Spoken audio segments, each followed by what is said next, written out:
lancé ma def. kaay taxaw ni. dafay lancé xaaral damay dugg. da ngay live. nombre bi ñaata la. après mu yónnee la ko ma jox la situation à 10 heures.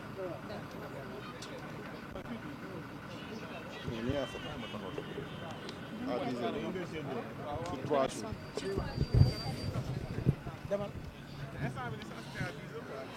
D'accord. Ok.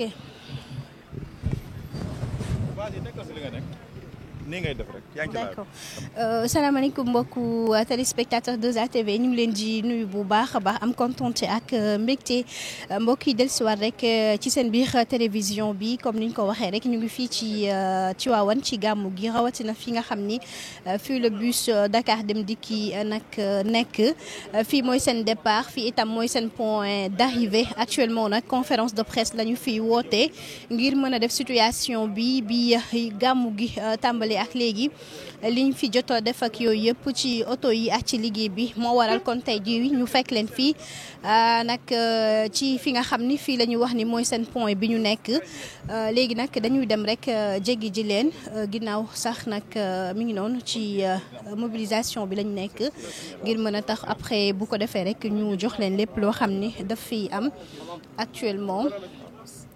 ci li nga xam ni moom mooy conférence de presse bi.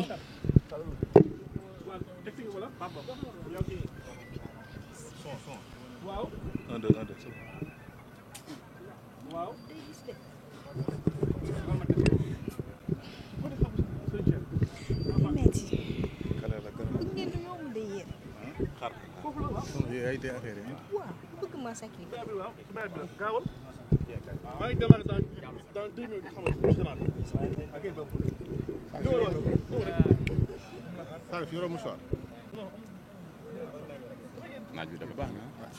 tàng na de. Ahmed c'est chaud.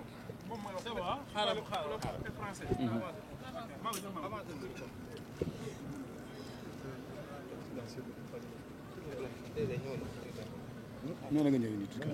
yaa dama tuuti.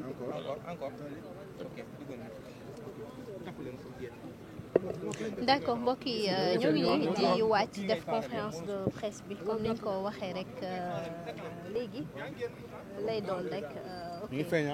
kon ñu dem.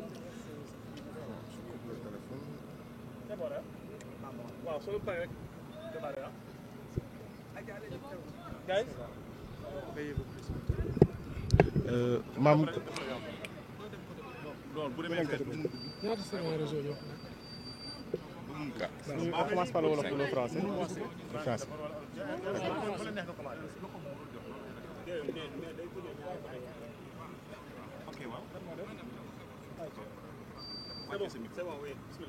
Bonjour, je vous salue tous les membres de la presse présents ici aujourd'hui. Je suis Mame Gueye Ndao, chef de la division du partenariat à la direction du partenariat et des projets de Dakar Dem Dikk. Et nous vous accueillons aujourd'hui au niveau de la base Dem Dikk de Tivaouane, où les bus qui arrivent de Dakar sont parqués en attente donc d'être pris en charge, entretenus et nettoyés pour préparer les départs de demain. Combien de bus vous avez mobilisés? Oui, à la situation de ce jour, nous avons effectué donc depuis le 2 689 départs pour à peu près 300, un peu plus de 300 bus mobilisés pour l'opération donc Gamou vers Tivaouane et Kaolack. Les opérations de retour sont prévues à partir de demain, 5 h du matin, dès la fin du Gamou.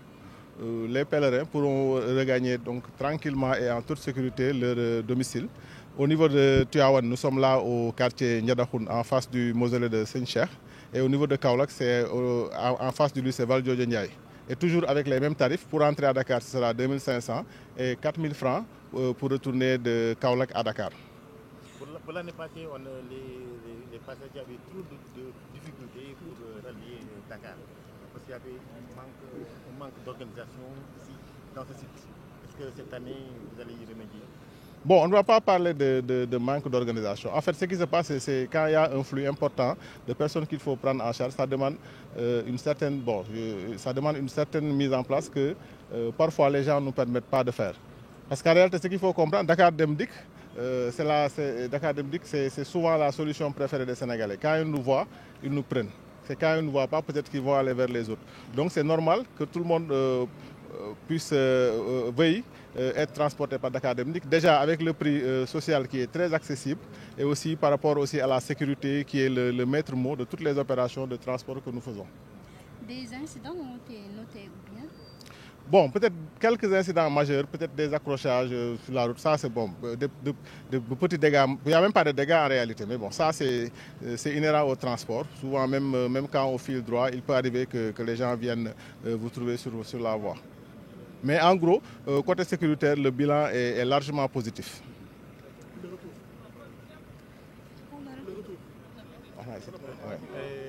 Qu'est-ce que vous avez initié cette année pour faire mieux que l'année passée? Bon, j'en profite déjà pour remercier donc nos collaborateurs et nos collègues de la direction de l'exploitation qui ont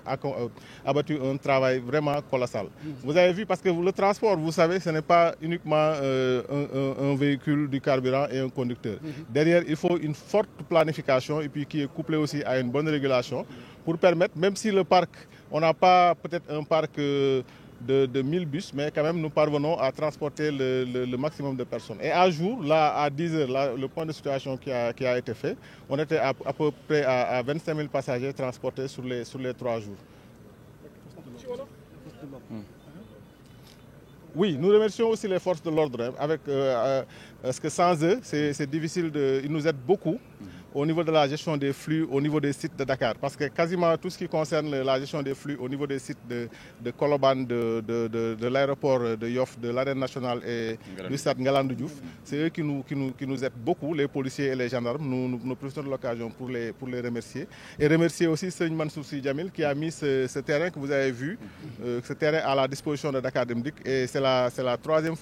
énième fois même qu'il le fait. Nous profitons aussi de l'occasion pour le remercier. Question.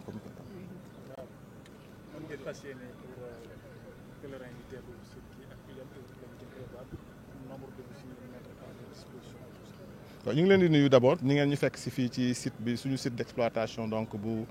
Tivaouane di leen remercier bu baax yéen presse bi ñu fekk si fii gis ngeen bus yi ñi ngi nekk nii gis ngeen bus bu ñi ngi dugg si wàcce nit ñi ñu jël leen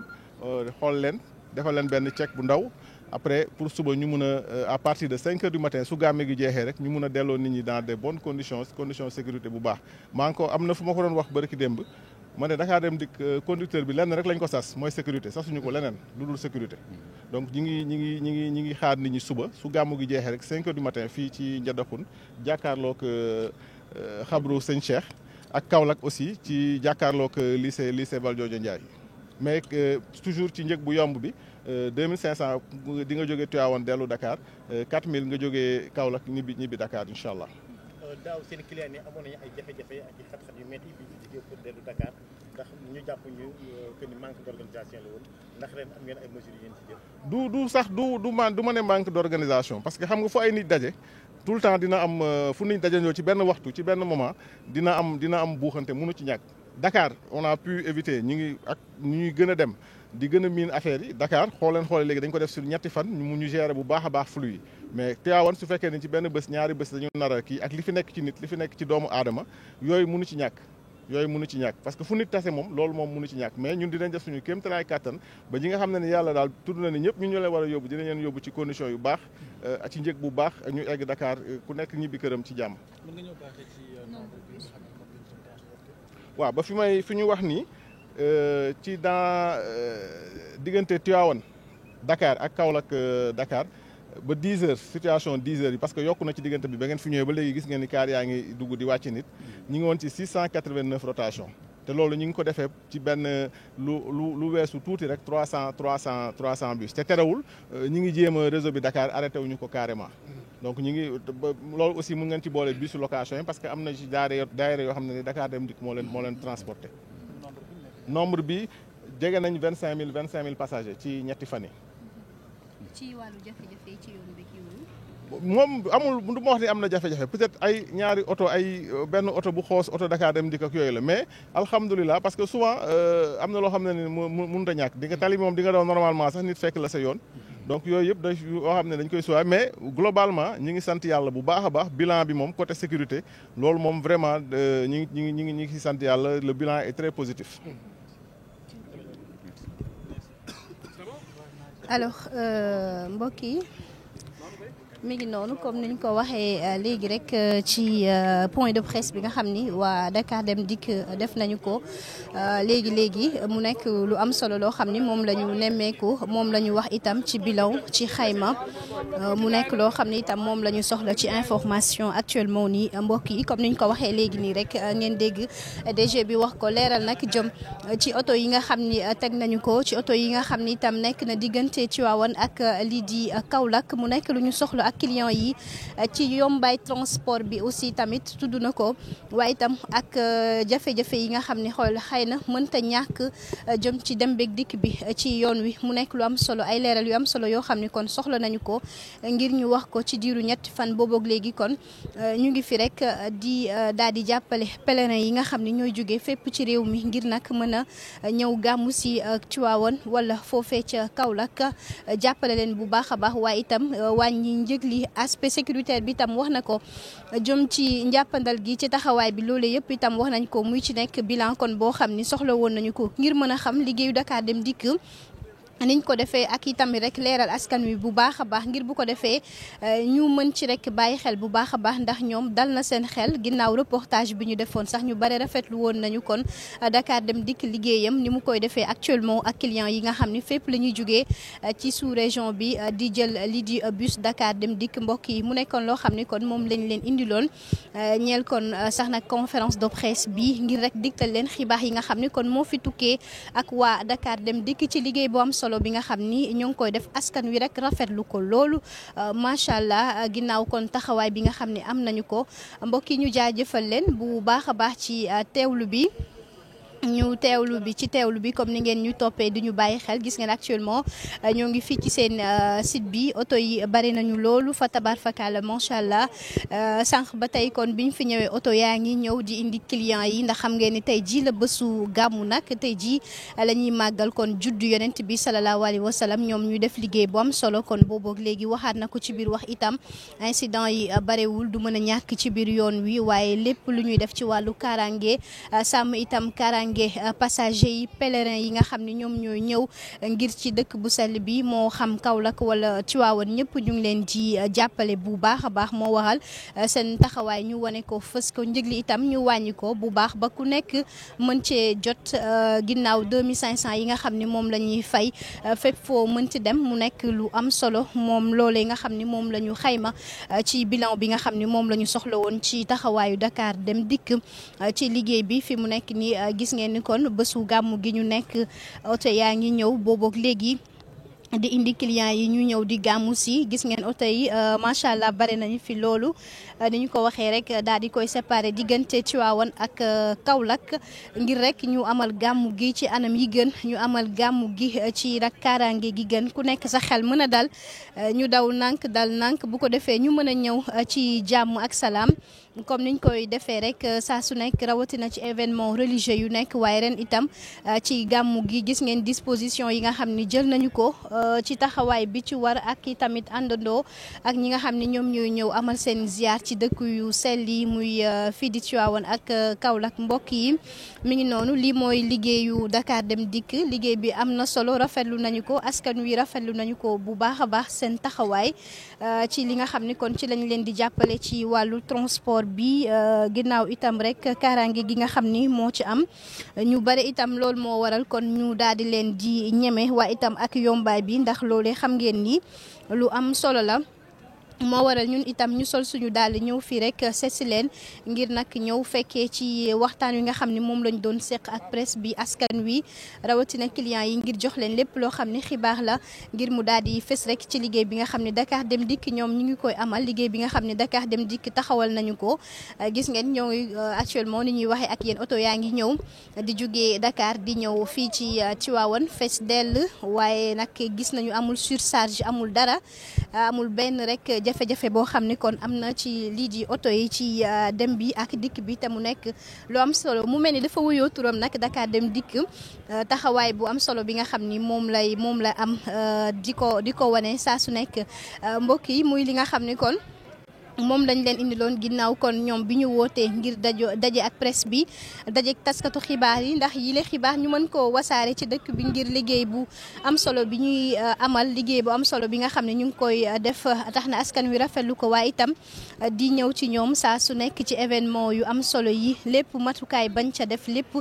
fësal nañu ko léegi ci waxtaan wi ñu seq ak moom mbokk yi mu nekk loo xam ne kon moom lañ leen indi woon fii ci Tivaouane rawatina ci quartier Ñandaxum comme ni ñu ko waxee Serigne Mansour Sy Djamil jox leen site bi nga xam ni kon ci la ñu nekk nii gaari fi seen oto yëpp bu ko defee client itam buy jógee ci biir Tivaouane bu ñëwee fii ci site bi la leen di fekk ngir mën a dem ñibbi Dakar ku itam jógee Dakar fii lay wàcc ci site bi su ko defee nga dem Saddal mu nekk lu am solo comme aspect sécuritaire bi ni ñu koy waxee doo sonn doo jaaxle soo jógee Dakar rek ñëw fii ci site bi da ngay ñibbi rek dem Saddal boo jógee itam Tivaouane di ñibbi da ngay ñëw ba fii rek ci site bi encore une fois itam ñëw jël oto bi rek ngir mën a dem fi nga xam ni fa nga dëkk ci jàmm ak salaam mu nekk loo xam ne kon dal na xel askan wi taamu nañ ko askan wi bëgg nañ ko liggéey bi nga xam ne kon Dakar Dem Dikk ñu ngi koy amal mbokk yi ñu jaajëfal leen yéen tamit ci teewlu bi ginnaaw xibaar yi ñu leen indiloon nag fii ci Dakar Dem Dikk bëgg loolu comme ni ñu ko waxee saa su nekk mu nekkoon Aïssatou Diop fii ci quartier Ñandaxum ci Tivaouane rawatina fii ci site bi di nag situ Dakar Dem Dikk muy nag transport en commun bi nga xam ni mu ngi liggéey bu am solo jëmale ko ci askan wi sénégalais yi gis seen bopp bu baax a baax ak képp koo xam ni mi ngi ci biir réew mi rek di jël bus bi di Dakar Dem Dikk àndoon ceek DJ Gora ñu jaajëfal leen mbokk yi bu baax a baax ginnaaw kon rek liñ leen indiloon fii ci Tivaouane jox leen dig daje incha allah ci beneen xibaar ci beneen information boo xam ne dinañ